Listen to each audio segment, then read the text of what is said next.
On December 9th, 1981, a Philadelphia police officer was shot and killed while serving in the line of duty.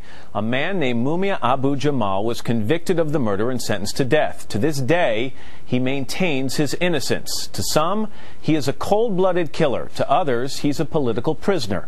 Here's NBC's Rahima Ellis. Police tell us that Officer Daniel Faulkner was shot down at 13th and Locust. When Officer Daniel Faulkner, a 25-year-old newlywed, was gunned down on a Philadelphia street following a traffic stop, no one knew it would ignite a debate that would be heard around the world. Free Mumia now! Kill Mumia now! Mumia abu-Jamal, a former Black Panther radio journalist and taxi driver, was arrested, charged and convicted of murder. For 25 years now, he's been on death row for a crime he says he did not commit. Free Mumia! Free Mumia! Free Mumia now! He's attracted Hollywood stars and gained international fame. It's a righteous cause. That's why you see people right here from Belgium, from France, from Germany, from South Africa here. There have been rallies and fundraisers for a man many say was framed by a racist legal system. But Officer Faulkner's family has a different view. He's no damn martyr.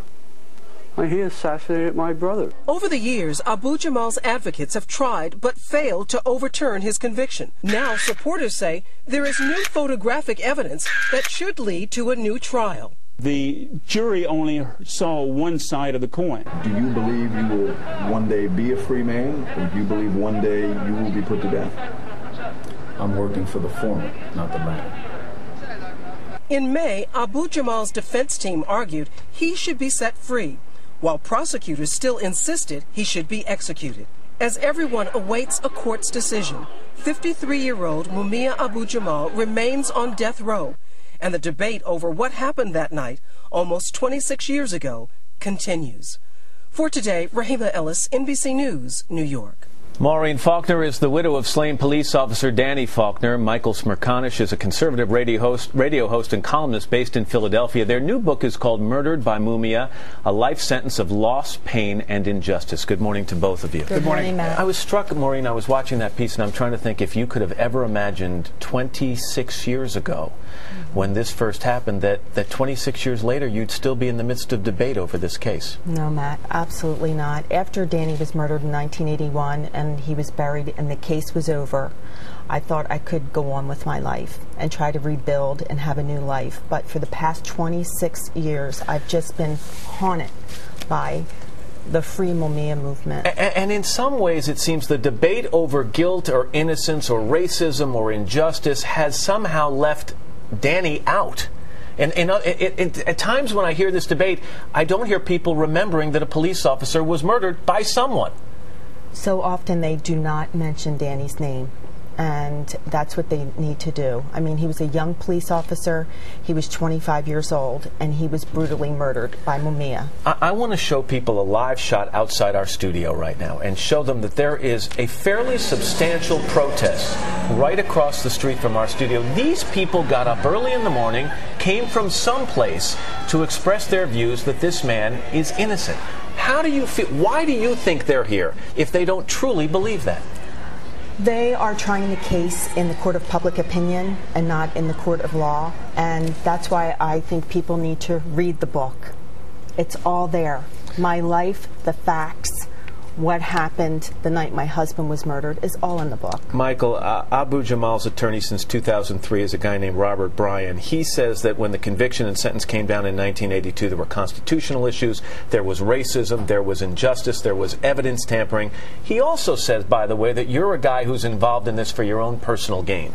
Because you didn't try this case, you're not a lawyer. Why are you involved in this? Well, I resent that charge, and obviously Mr. Bryan hasn't read the inside flap of the book. The author's proceeds from the sale of this book are being donated to a not-for-profit that Maureen has established for the benefit of murder victim children. This Maybe is a he's not talking about financial personal gain. Maybe he's talking about for status and attention. There's no upside. There's a tremendous drain on my time to write this, but America needs to know the story of an unbelievable woman who for 26 years has fought the fight when I think most of us would have washed our hands hands of it and walked away. If there is something new in this case, and for so many years there really hasn't been an awful lot new, there's just been heated debate, but there are some photographs that have been released by supporters of Mumia, and they were taken by a freelancer named Pedro Polikoff.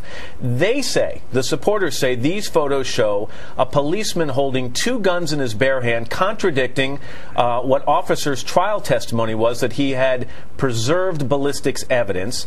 Another shows Faulkner's hat, your husband's hat, on top of a car, not on the sidewalk as in the official police photo of the crime scene. And a third shows a blood-stained sidewalk where the shooting took place, but does not show any signs of marks in the concrete that might have occurred if your husband had been shot from above, as prosecutors contended. The defense attorney says he can have a field day with these photographs if a new trial But this is the outrage. For 26 years, these canards have enabled the manipulation of the process. I mean, it's as reliable as the fact that Christmas is on the 25th of December, that they will come up with something every year. One year it was a guy who stood up and said, I know who murdered Danny Faulkner, I did it. And the defense lawyers thought he was preposterous. Another year it was a guy who said that he was there and that the dying words of Danny Faulkner were, get Maureen, get the children, when everybody agrees he died instantly, and unfortunately, she never had the chance to have children with Danny. Well, I mean, where does it stop? Where have these pictures been for 26 years?